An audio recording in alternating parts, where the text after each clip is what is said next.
All right, let's dive right into this explainer. Today we're tackling a feeling you might know all too well. Feeling utterly isolated, even when you're completely surrounded by people.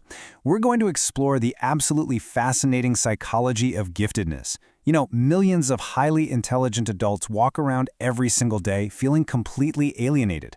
They're secretly convinced that their inability to just blend in is somehow a personal failing. But what if it's not a failing at all? What if it's actually a recognized psychological phenomenon? I want you to really think about your own experiences as we go through this material, because for a lot of you, this feeling of being an outsider isn't just a fleeting moment at an awkward party. It's this persistent shadow that's followed you your entire life. So, have you ever sat in a crowded room and just felt miles away? Picture this. You're at a loud family get-together, or maybe some corporate networking thing. You're nodding along, smiling right on cue, but internally, you feel entirely disconnected. You hear the laughter and the small talk buzzing around you, but man, it feels like a language you simply never learned.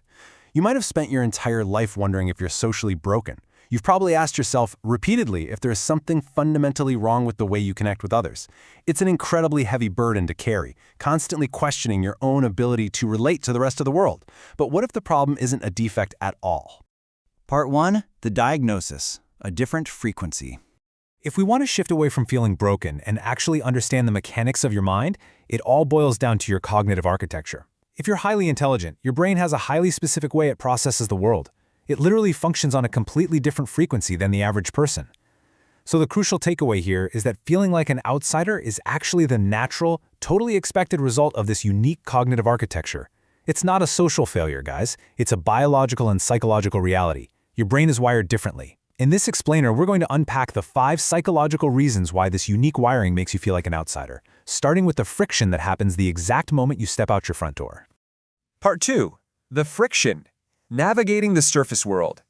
Now, trying to navigate this surface-level world when you're built for deep waters, that is exactly where so much of this isolation starts. Most people actually enjoy what we call the social performance. They thrive on the small talk, the forced laughter, and that comfortable surface-level validation of everyday interactions. But you possess high social perception. Because gifted individuals have incredibly sensitive senses, you pick up on micro details that everyone else completely ignores. You spot fake behavior, hidden agendas, and inconsistent patterns in a heartbeat. When you see the actual truth behind someone's behavior, you just stop playing along. You flat out refuse to fake interest or flatter people just to fit in. And that's where the friction happens. In a world built entirely on that social performance, your raw honesty makes people super uncomfortable. They might mistake your silence for arrogance or being cold, but you aren't being cold. You're simply refusing to participate in a script that feels totally inauthentic. And that friction? It leads us straight to our second psychological reason, the need for cognition. This is a massive psychological craving for deep, complex intellectual stimulation. While everyone else is perfectly satisfied discussing the weather or their daily routines, your brain finds those conversations physically painful. It's literally like your mind is starving while everyone around you is happily snacking on empty calories. Because your mind processes things so incredibly quickly, repetition and shallow talk feel entirely empty to you. Your restless mind is always searching for a much more significant challenge. You crave conversations about abstract ideas, philosophy, psychology, or how complex systems work. And when you can't find that depth in a conversation, you quietly step back. Again, you aren't being antisocial. Your brain is just desperately seeking the intellectual nutrition that small talk can never, ever provide. Okay, which brings us to reason number 3. Look, most people find a ton of safety in bonding over sameness, right? Mimicking group behaviors and blindly following trends because it feels secure. But the gifted mind operates with low social conformity. Because you prioritize truth over blending in, you just don't follow the herd. You actively question authority. You completely refuse to accept traditions just because someone tells you, well, that's how it's always been done.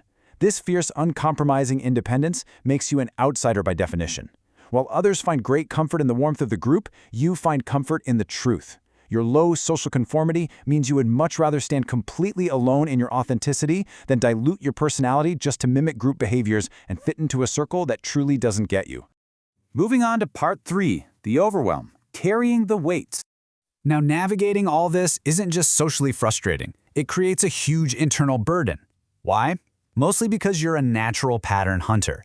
Your brain sees the world in complex layers, not simple circles.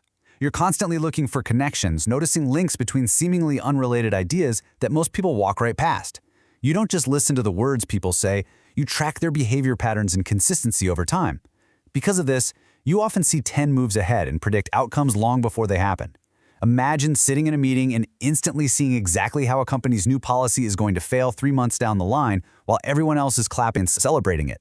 When you try to explain these deep connections, others usually just can't see them. This creates a profound sense of isolation.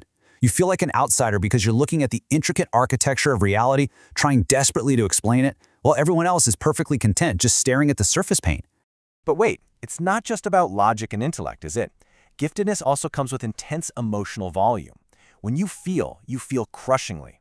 This leads to emotional contagion, meaning you unknowingly absorb the pain, stress, and energy of those around you.